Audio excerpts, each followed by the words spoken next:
નમસ્કાર મિત્રો, કેમ છો મિત્રો? જીવનમાં ઘણી બધી તકલીફો દરેક લોકોને આવે છે ને આવતી જ રહે છે યાર.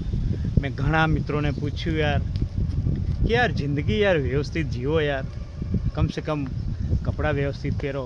તકલીફો તો દરેક લોકોને છે યાર, જેટલા લોકો જીવે બધાને કંઈક ને કંઈક તકલીફ. તો એ મિત્રએ જવાબ આપ્યો કે યાર એ કહે યાર નરેશભાઈ મારે થોડું આ પ્રોબ્લેમ છે, આ તકલીફમાંથી નીકળી જાઉં પછી આપણે બિંદાસ જીવીશું. પણ એવું નથી મિત્રો, ખરેખર એવું નથી.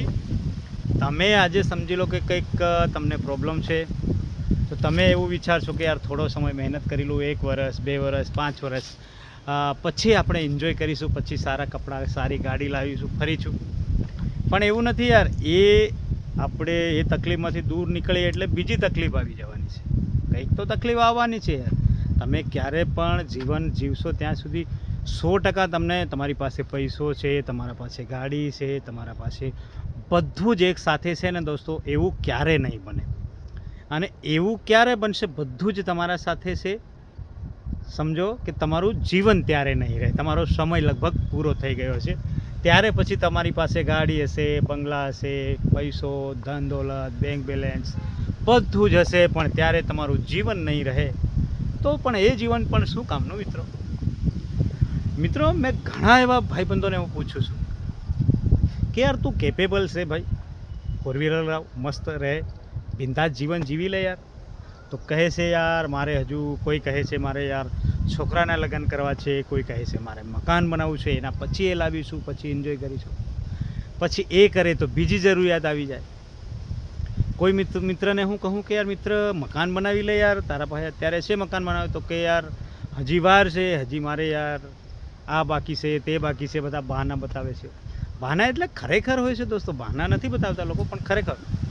પણ દોસ્તો હું તો એવું કહું છું કે યાર દેખો, જીવન એકવાર મળ્યું છે, અનમોલ જીવન છે. આ મનુષ્ય જીવન ફરી ક્યારે નથી મળવાનું. તમારું આ જે જીવન છે ને બેસ્ટ જીવન છે. ફરી શું ગેરંટી કે તમને કયો અવતાર મળશે, કયા રૂપમાં તમે આવશો, એની કોઈ ગેરંટી નથી. તો આ બેસ્ટ, સૌથી પહેલાં તો ભગવાનને શુક્રિયા અદા, ભગવાનને સલામ કરવાનું મન થાય કે આપણને આ મનુષ્ય અવતાર આપ્યો છે, આ ખૂબસૂરત આ જીવન આપ્યું છે, એને એન્જોય કરી લેવું જોઈએ યાર. તમારી જરૂરિયાતો પૂરી ક્યારે નથી થવાની દોસ્તો. તમારી પાસે 4 વ્હીલર કદાચ શિફ્ટ હશે ને તો એનાથી ઉપર લેવલની તમને ગાડી લાવવાનું થશે, એનાથી ઉપરની હશે તો તમને ફોર્ચ્યુનરથી ઉપર હશે તો રેન્જ રોવર. આવી જ રીતે તમારી યાર ઈચ્છાઓ વધતી જશે. તમારી ઈચ્છાઓને સંતોષ ક્યારે પણ નથી થવાનો. એટલે મિત્રો, જે પણ તમને મળ્યું છે ને એમાં સંતોષ પણ રાખો, અને જેટલી તમારી ઈચ્છાઓ છે એ પૂરી પણ કરવાની ઈચ્છા રાખો. કેમ કે આપણે યાર એવું વિચારીએ કે મારે આજ પ્રવાસ જવું છે, આ જગ્યાએ ફરવા જવું છે, આ જગ્યાએ જવું છે. હમણાં હું એક ખૂબસૂરત લોકેશન પર ઊભો છું.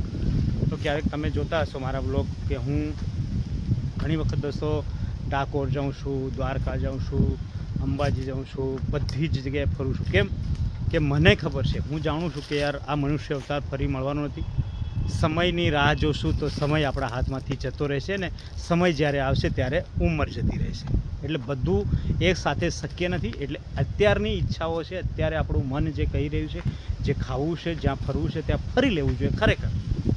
કેમ કે આવતીકાલની કોઈ ગેરંટી નથી, આવતા ભવિષ્યની પણ ગેરંટી નથી. તમે અઢળક રૂપિયા ભેળા કરશો, અઢળક સંપત્તિ ભેળી કરશો તમારા બાળકો માટે, પણ એ બાળકો તમને જમવાનું આપશે 2 ટાઈમની, એની કોણ ગેરંટી લેશે?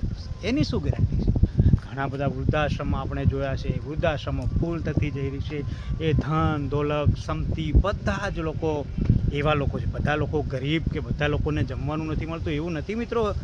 વૃદ્ધાશ્રમમાં દરેક લોકો, ઘણા તો કરોડપતિઓ છે, ઘણા તો યાર આખી લાઈફ એનું જીવન નોકરી કરી અને કરોડો ધન દોલત ભેગી કરી એવા લોકો વૃદ્ધાશ્રમમાં છે. એવું થોડી છે કે જેને જમવાનું નથી મળતું. એટલે તમારા સંતાનો કેવા હશે, તમારા સંતાનો તમારી સેવા કરશે કે ન કરશે, તમારી ઈચ્છાઓ પૂરી કરશે કે નહીં, એની કોઈ ગેરંટી નથી. એટલે સંતાનોની ચિંતા કરીને તમારું જીવન કેમ બરબાદ કરી રહ્યા? તમારા જીવનના જે એન્જોય, તમારા જીવનના જે ખુશીના પળ માણવાના છે ને દોસ્તો, એ કેમ તમે વંચિત રહ્યા છો? તમારા ભાગમાં જે ખુશી છે ને દોસ્તો, એ કોઈ છીનવવાની કોઈની તાકાત નથી, પણ આપણી ભાવના પર હોવું જોઈએ, આપણી ઈચ્છાઓ પર હોવું જોઈએ દોસ્તો, કે મારે આ કરવું છે અને હું આમાં સક્સેસ થઈશ. અને ફરવું જરૂરી છે, જીવન જરૂરિયાત બી જરૂરી છે, આપણું બધું જ જવાબદારીઓ પણ સાથે સાથે જરૂરી છે મિત્રો.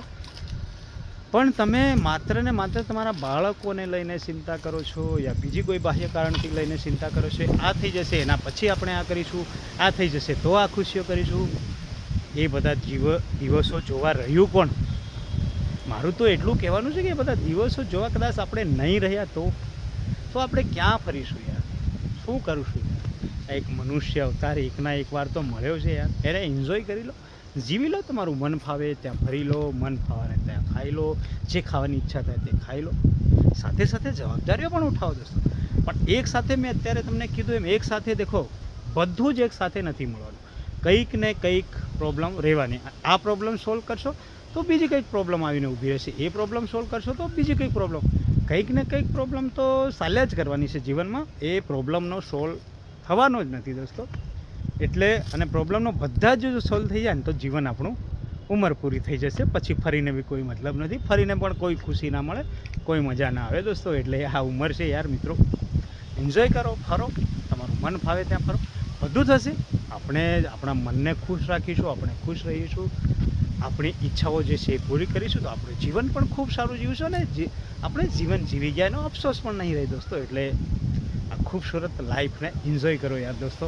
જો મારો આ વિડીયો તમને સારો લાગ્યો અને મારા વિચારો તમને કેવા લાગ્યા દોસ્તો એના બાબતમાં પણ ખાસ કરીને કોમેન્ટ જરૂરથી કરશો એવી હું આશા રાખું છું મિત્રો. બાય બાય દોસ્તો.